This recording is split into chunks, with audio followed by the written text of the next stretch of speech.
chest.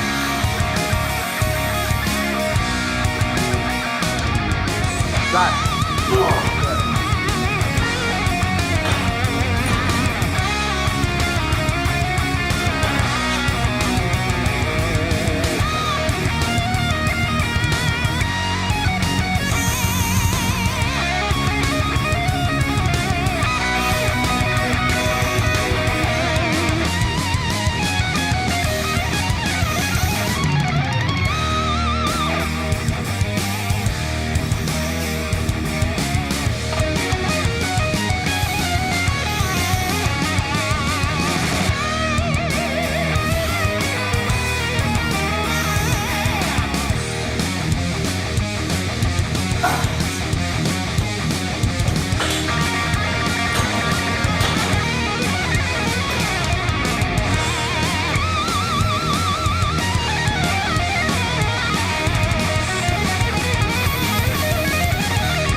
And that is the end of the music.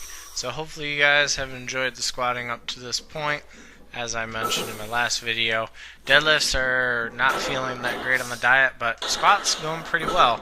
You can see there on my 1+ set I got 6. I was pretty happy with that at 415, and I decided that I was going to do 2 joker sets of singles at 460 pounds, and these felt pretty easy and actually looked fairly fast for me, so that is good. I definitely wanted to do one more, but then I realized I needed to save a little bit of energy for benching because I didn't eat that much today. Here's Glenn now with his last set of 5, and Glenn was doing really well today. This was the first workout that he decided he was only going to jump 10 pounds. He's been jumping 20 pounds, but I think he could have done 20 pounds again. This went really well for him. No problems at all with his squats. Again, on the 4th and 5th rep, he does slow down a little bit as reps are getting to him. But no real form breakdown. It's just the transition from the glutes and locking it out at the top becomes more apparent. You can definitely see it a lot more. And this is something, as I mentioned, I'm going to be doing a back offset on most exercises where I'm trying to do a lot of reps. So this was 10 plus with 225. And this was definitely more of a cardio type event. And the purpose of this, for squats especially, is to just get way better at breathing in the squats and getting reps done, because I am not that good at doing reps. And how I came up with 225 is I took my working weight and took half of it, and it came out to around 225. So I figured that was close enough. We would use 225 and work from there. And you can see here, starting to get a little bit of fatigue in. And as I mentioned in the last video of squats, I wasn't wearing knee wraps. I am wearing the knee wraps in this workout. And you can see there, we got some snow flying in. This is something that some people haven't quite understood in these videos. We do not have any insulation or heat. This is Michigan weather. It is cold. It is below freezing. And the pole barn, whoever built this thing, decided to use garage doors that were 2 sizes too small. And there is a big opening. and when the wind blows, it can get the snow to just fly right inside the pole barn. So you'll occasionally see some snow flying in front of the camera as the wind is blowing quite well outside. And one of the things Glenn decided to do was join me in these 10 plus squats. And he did really well. That is something that I think will benefit both of us, both in the hypertrophy if we get much. I mean, 225 is kind of light, but in just being able to maintain the breathing and the motion.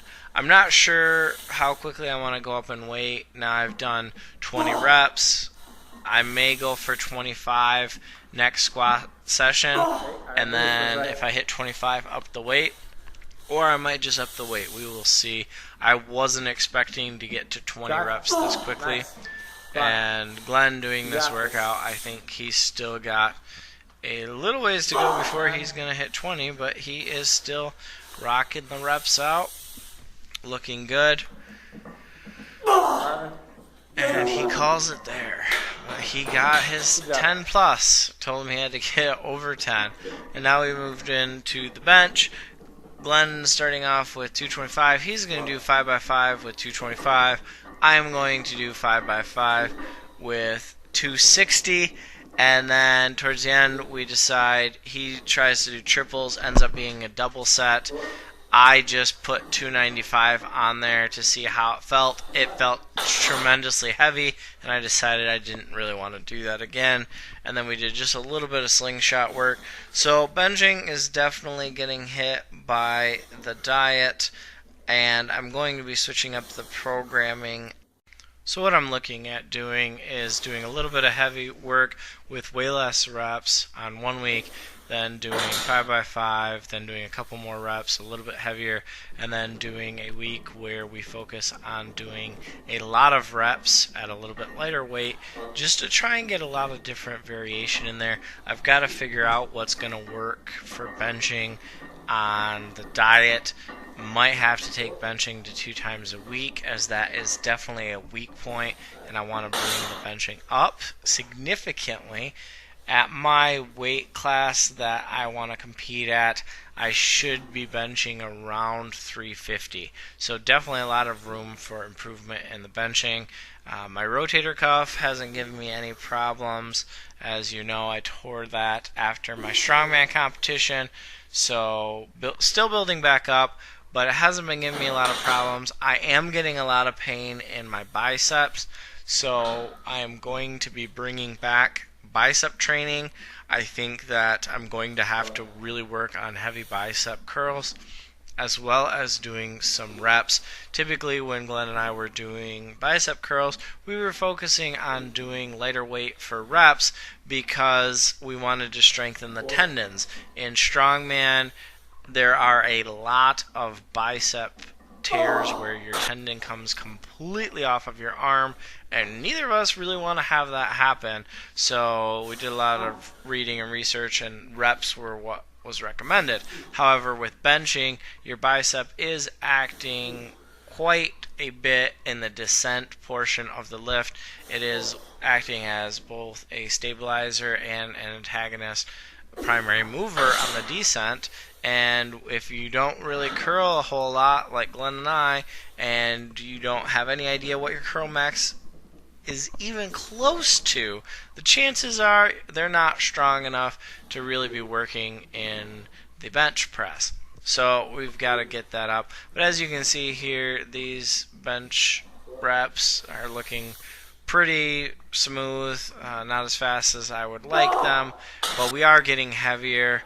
This is definitely becoming more of a challenge on the 5x5, and I decided there's no way that I can keep doing triples at the end of it. It was working really well in December when I wasn't dieting and I was still trying to build back up, and went all the way with 5x5, and then the triples following. I got 285 for 3 sets of triple after the 5x5, which that week was 245, and since I passed that point, I haven't been able to get 290 for 3 sets of triples, so it's just not going to happen in the same night. so I'm going to split that out. And if any of you are interested, I can go over a little bit more and what I'm doing in programming for myself. Glenn's going to keep riding 5x5 for a little bit to catch up, but honestly, after watching his doubles, I don't think he's really that far behind me in the benching, and pre-injury he was benching more than me. So I think that we will very quickly be on the same page and the same weight for benching. Really, Glenn and I are very similar in strength, with the exception of the squat. For whatever reason, Glenn's squat has been falling behind mine since the beginning of training, and otherwise pressing and deadlifts were very close. And so hopefully he will be fully healed and caught up here. As I said, by the end of February was my plan for him. And there you see that hopeful triple there ended up just being a double. And on this set right here, he just goes for the double. So we both definitely just have to bring up the bench and not push it to the background, because we've been focusing on competing in strongman and we've been looking at the weights. Our focus has just been trying to get as strong as possible in what we would be doing in strongman, which is the overhead pressing and then all the moving events. So every time it came down to it, we decided to drop benching from the programming. So in the last 5 years of training, we've maybe benched for 1.5 of it. So that is not really a lot of work on the bench press. As we are going to be doing some powerlifting, we need to continue benching, and I really think it's a good accessory movement for the overhead in strongman anyways. But that is it for this workout. As always, make sure you go lift something heavy. That's it. Take it easy, everyone. Jeez. That's that first time. I thought you were going to 3 or 4. Oh, my triceps are done.